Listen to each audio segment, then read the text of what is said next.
So dear students, I welcome you all with the Islamic greetings. Assalamu alaikum wa rahmatullahi wa barakatuh. तो students, जैसे आपको पता है हम एटॉमिक स्ट्रक्चर पढ़ रहे थे, हमारे टोटल लेक्चर्स 5 हो गई थे, आज लेक्चर नंबर 6 है। तो हमने, जैसे मैंने पहले बोला था, हम आज एटॉमिक मॉडल्स डिस्कस करेंगे, ठीक है।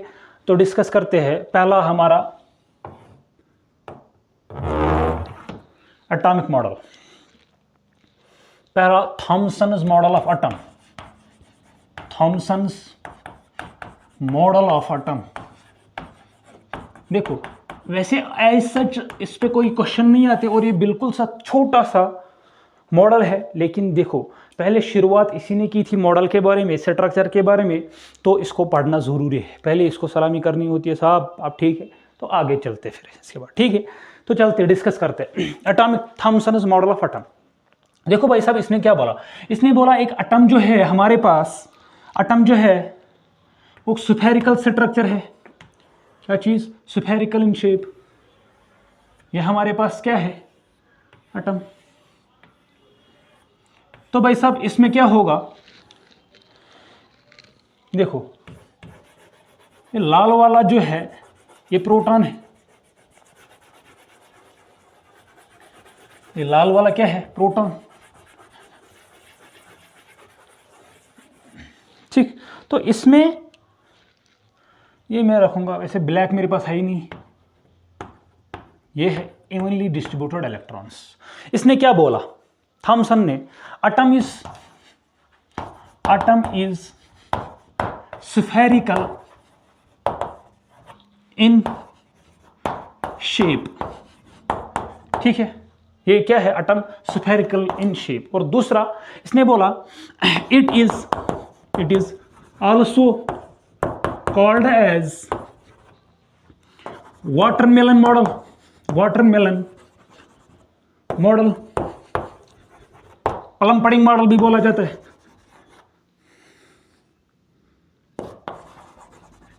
प्लम पडिंग मॉडल तो क्या है वाटरमेलन मॉडल? यानी इसने बोला जैसे वाटरमेलन है वैसे एक एटम होता है, जो उसमें रेड कलर होता है वो क्या होता है? रेड कलर प्रोटॉन होता है। रेड कलर क्या होता है भाई साहब? प्रोटॉन होता है। और ये जो ब्लैक सीड्स उसमें लगे हुए होते हैं, ब्लैक सीड्स, वैसे मेरे पास ब्लैक है ही नहीं, लेकिन ये मान के चलो ये ब्लैक सीड्स है। ये जो ब्लैक सीड्स इसमें होते हैं, they are electrons. They are electrons. ठीक। इसने क्या बोला तीसरा? The electrons are uniformly distributed. The electrons are uniformly distributed.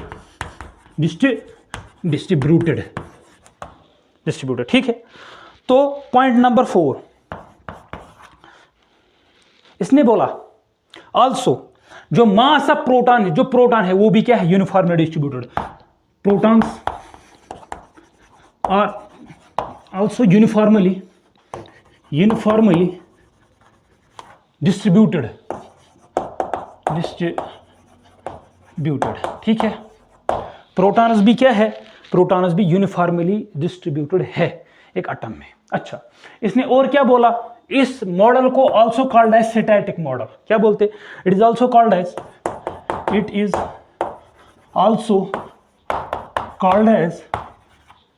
Static model of atom.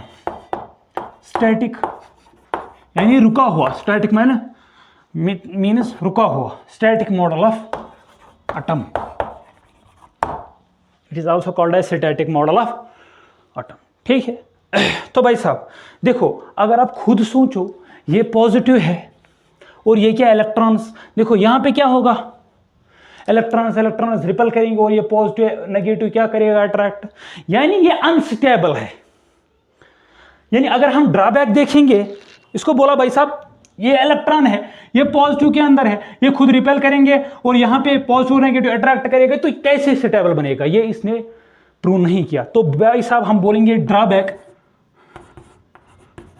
क्या है इसका? He can not explain. क्या चीज? He can not explain the stability of atom. इसने स्टेबिलिटी ऑफ एटम को डिफाइन नहीं किया। इसको बोला गया भाई साहब एटम कैसे स्टेबल है, इसने डिफाइन नहीं किया। ठीक है, तो इसी के साथ ये मॉडल खत्म होता है, एंड होता है। इसके बाद और एक साइंटिस्ट आता है, उसको बोलते हैं क्या चीज़, रदरफोर्ड। ठीक है, नोट डाउन करो या स्क्रीनशॉट ले लो जल्दी। ओके, तो हम डिस्कस करेंगे क्या चीज़, Rutherford's model of atom.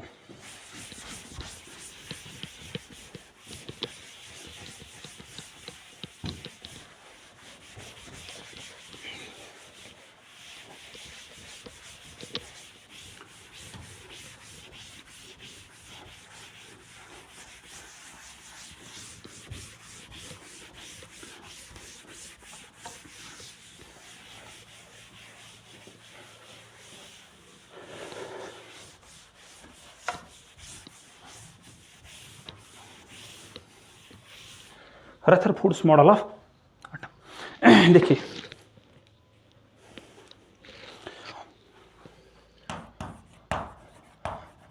Rutherford's पहले इसने एक्सपेरिमेंट किया, Rutherford's alpha scattering experiment. Rutherford's alpha scattering experiment. ठीक, देखना इसने क्या लाया,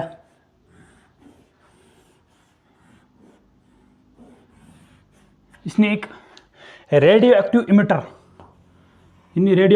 यानी जो रेडियो एक्टिव रेज इमिट करे, यहाँ पे एक पार्टिकल यानी रेडियो एक्टिव एलिमेंट, या यूरेनियम बोलो या पोलोनियम बोलो, रेडियो एक्टिव, इसको बोलते हैं रेडियो एक्टिव इमिटर। क्या बोलते हैं, radio active emitter. Radio active emitter यानी ये क्या करता है, रेडिएशन प्रोड्यूस करता है। ठीक है, तो ये इसने गोल्ड फॉइल पे सट्राई किया। ठीक है, गोल्ड फॉइल पे सट्राई किया। इसके देखो यहाँ से निकलने वाले कौन सी रेज थी, अल्फा रेज। क्या चीज़, अल्फा रेज। यहाँ से मुख्तलिफ रेज निकलेंगी, अल्फा रेज निकलेंगी यहाँ से। ठीक है, इन्हीं अल्फा रेज को सट्राई किया इसने गोल्ड फॉइल पे, इसलिए इसको बोलते हैं क्या चीज़, रदरफोर्ड्स अल्फा स्कैटरिंग, यानी अल्फा रेज इसने स्कैटर किया। ठीक है भाई साहब। अच्छा देखो, अब मैं क्या करूंगा, अब मैं एक एटम लूंगा यहाँ पे, किसका, मैं एक एटम लूंगा, एक ही एटम लूंगा, किसका, गोल्ड का। ठीक, तो देखो से फॉर एग्जांपल ये हमारा एटम है गोल्ड का। ठीक, तो क्या हुआ, जब यहां से रेज निकली, मुख्तलिफ रेज निकलेंगी यहां से। देखो 3 तरीके से रेज निकलेंगी, उनको डिस्कस करेंगे। देखो कुछ रेज ऐसे निकलेंगी, वो सीधे पास हो जाएंगी।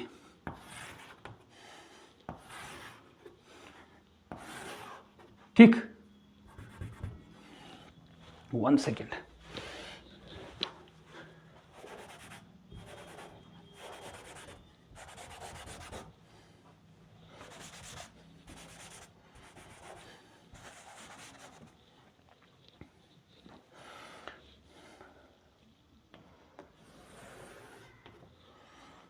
देखो इनको हम कंसिडर करेंगे ए।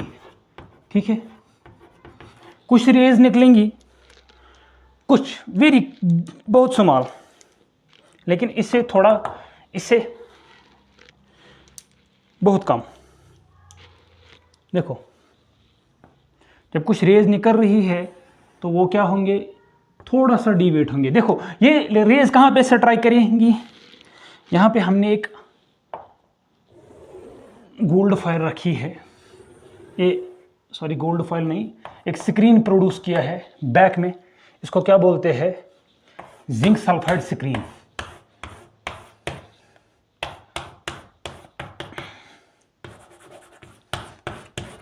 जिंक सल्फाइड स्क्रीन, इस पे जब लाइट पड़ती है तो चमकता है। देखो इस पे जब रेज पड़ेंगी तो ये क्या करेगा, चमकेगा। देखो रे नंबर 2, इसको हम बी कंसिडर करेंगे, इस वाले रेज को। ठीक, ये बी है। और एक सी, लगभग 20,000 के करीब जब हम रेज डालते तो एक रे क्या होती है, वापस आ जाती है। इसको हम कंसिडर करेंगे ए।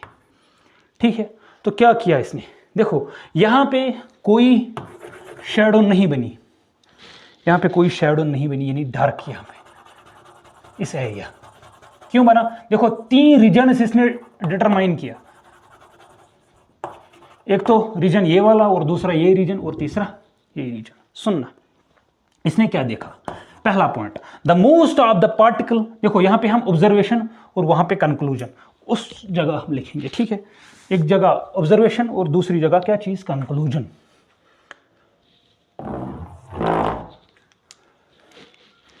यहां पे ऑब्जर्वेशन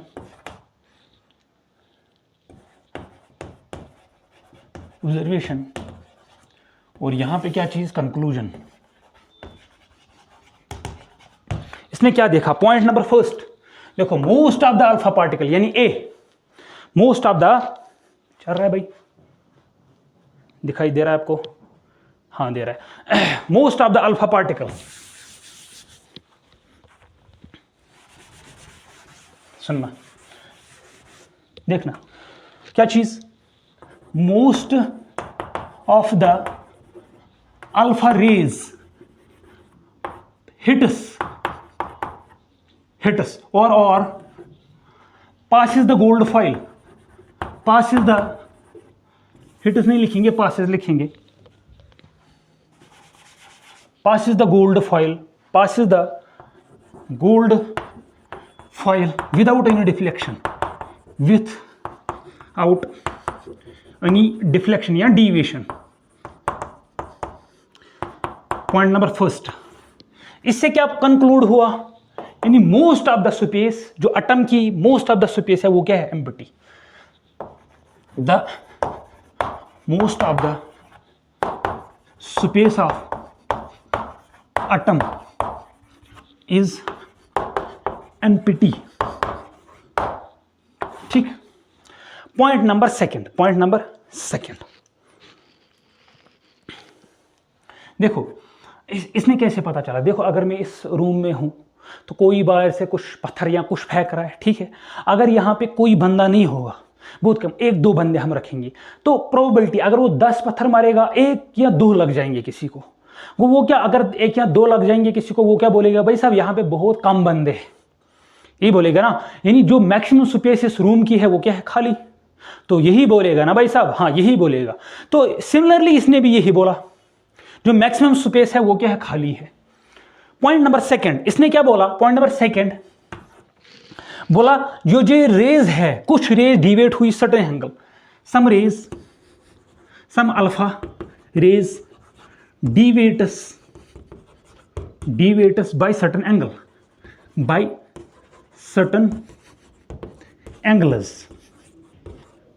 एंगल, अच्छा उसकी मीनिंग क्या है, उससे क्या पता चलता है हमको, उससे क्या पता चलता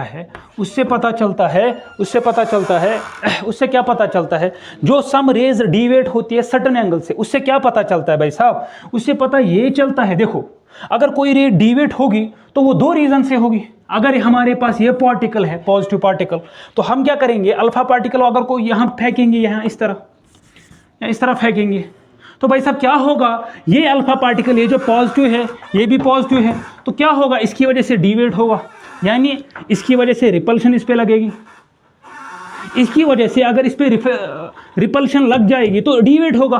भाई साहब सेकंड रीजन, अगर यहाँ पे हम नेगेटिव चार्ज रखेंगे,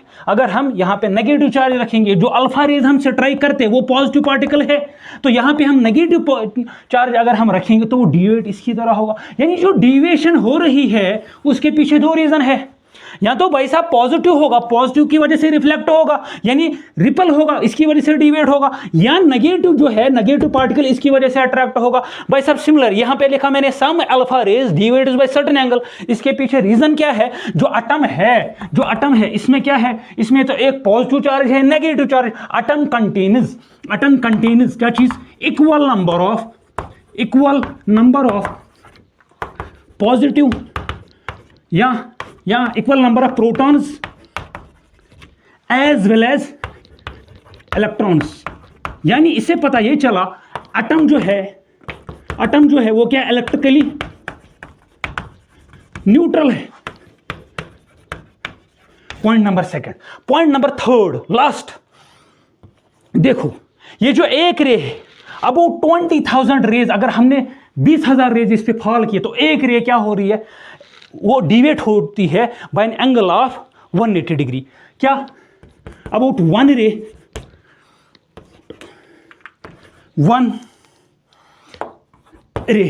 डिवेट्स by an angle of 180 degree. भाई साहब इससे पता क्या चला, देखो बहुत मजे की बात है, बहुत मजे की बात। देखो अगर यहां पे एक रे हमने डाली, वो क्या हो रही है, वो डिवेट हो रही है कैसे, 180 डिग्री से। देखो ऐसे, देखो इससे पता क्या चला, अगर यहां पे अल्फा पार्टिकल आ रहा है तो वो पॉजिटिवली चार्जड है, अल्फा पार्टिकल +2। तो यहां क्या है, आगे बैठा हुआ है न्यूक्लियस, यानी कि न्यूक्लियस जो बैठा हुआ उसका पॉजिटिव चार्ज। तो इसकी वजह से क्या होगा, ये इसकी वजह से रिफ्लेक्ट होगा। लेकिन यहां पे एक रीजन है, एक पॉइंट है जो समझने वाली बात है। देखो इस जैसे थॉमसन भाई साहब ने बोला था जो पॉजिटिव चार्ज है वो यूनिफॉर्मली डिस्ट्रीब्यूटेड है, लेकिन यहां पे ऐसा नहीं है। कैसे, देखो अगर हम बोलेंगे ये पॉजिटिव पार्टिकल है, ये यूनिफॉर्मली डिस्ट्रीब्यूटेड है, तो यूनिफॉर्मली डिस्ट्रीब्यूटेड होगा तो भाई साहब देखो इसका मास कितना होगा, देखो ये पॉजिटिव है, ये भी पॉजिटिव है, ये भी पॉजिटिव है। मानो मैंने इसी की बात मानी, मैंने बोला भाई साहब जो पॉजिटिव है वो क्या है, वो यूनिफॉर्मली डिस्ट्रीब्यूटेड है। सुनना मेरी बात, वो यूनिफॉर्मली डिस्ट्रीब्यूटेड है। लेकिन अगर मैंने यूनिफॉर्मली डिस्ट्रीब्यूटेड सारा पॉजिटिव रखा तो इसका पॉजिटिव यानी प्रोटॉन है, तो इसका मास कितना होगा, प्रोटॉन यही तो होता है ना भाई साहब, हाइड्रोजन 1 प्लस, यही तो प्रोटॉन होता है। इसका मास क्या होगा, 1 AMU लगभग, यानी 1 AMU 1 × 1.66 × 10⁻⁻27 kg। सही है ना भाई साहब। चलिए तो इसका मास क्या है, 1 AMU। इसका मास जो है, जो अल्फा पार्टिकल आने वाला है, इसका मास क्या है, 4 AMU, मास है 4 AMU। देखो सुनना, अगर ये गोल्ड फाइल है, इसका मास जो पॉजिटिव चार्ज है वो यूनिफॉर्मली डिस्ट्रीब्यूटेड होगा। तो जैसे मैं स्ट्राइक करूंगा अल्फा पार्टिकल, वो मिलेगा किसके साथ, इसके साथ। इसका मास है 4 AMU, इसका मास है 1 EMU। देखो अगर इसका मास ज्यादा है तो ये क्या करेगा, ये इसका मास कम है, माना इसका मास कम है, ये यूनिफॉर्मली डिस्ट्रीब्यूटेड है। जब ये इसके साथ इंटरेक्ट होगा, देखो ये कम मास है और ये ज्यादा मास स्ट्राइक होगा, तो होगा क्या, ये ज्यादा वाला मास जो होगा ये इसको धक्का मारेगा, पीछे ले जाएगा। लेकिन ऐसा नहीं होता। होता क्या है, ये जो अल्फा पार्टिकल है यही पीछे आता है, यही पीछे आता है। तो दैट मीन जो भी सारा पॉजिटिव चार्ज है वो कंसंट्रेटेड है एक ही पॉइंट पे। यानी यहां पे जो गोल्ड फाइल है उसका मास है 79, यानी 79 प्रोटॉन जो है वो एक ही जगह क्या है, कंसंट्रेटेड। इसीलिए ये है, इसका मास कम पड़ जाता है और ये क्या आ जाता है, पीछे। और इसका देखो, इसकी ऑब्जर्वेशन यहां पे क्या पता चलता है, क्या मैंने बोला, about 1 ray deviates by an angle of 180 degree. इससे ये पता चलता है भाई साहब, इससे ये पता चलता है the mass of atom is concentrated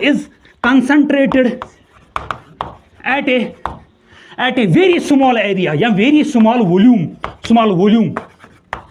उस स्मॉल वॉल्यूम को क्या बोलते हैं, उसी को स्मॉल वॉल्यूम को क्या बोलते हैं, उस स्मॉल वॉल्यूम को बोलते हैं भाई साहब क्या चीज, उसी को न्यूक्लियस बोलते हैं। इसको क्या बोलते हैं, न्यूक्लियस। वो इससे डिस्कवरी ऑफ न्यूक्लियस हो गई। इससे हमें यह पता चला जो भाई साहब जो पॉजिटिव चार्जड है वो यूनिफॉर्मली डिस्ट्रीब्यूटेड नहीं होता है, वो एक ही जगह कंसंट्रेटेड होता है। उस कंसंट्रेटेड एरिया को क्या बोलते हैं, न्यूक्लियस। और ये भी पता चला जो मास होगा, जो पूरे एटम का मास होगा वो ज्यादा होगा as compare to mass of nucleus. अगर हम देखते हैं मास ऑफ एटम, यानी मास नहीं, साइज ऑफ एटम, सॉरी, अगर हम देखेंगे साइज ऑफ एटम कितना है, साइज ऑफ एटम वो कितना होता है, वो होता है 10⁻⁻10 मीटर। वाइल जो न्यूक्लियस होता है उसका साइज होता है 10⁻⁻15 मीटर। ये हमें इससे पता चला भाई साहब जो न्यूक्लियस है वो बहुत कम जगह में कंसंट्रेटेड है और उसका कितना एरिया है 10⁻⁻15। और ये हम निकाल सकते, आगे हम जब डिस्कस करेंगे इसकी बिना पर, जब इसने सारे पॉइंट्स दे दी, इसके बिना पर एक मॉडल इसने तैयार किया, उसको बोलते हैं अल्फा, उसको बोलते हैं रदरफोर्ड्स मॉडल ऑफ एटम। क्या बोलते हैं, रदरफोर्ड्स मॉडल ऑफ एटम। वो अगले लेक्चर में इंशाल्लाह डिस्कस करेंगे। Thank you, have a nice day.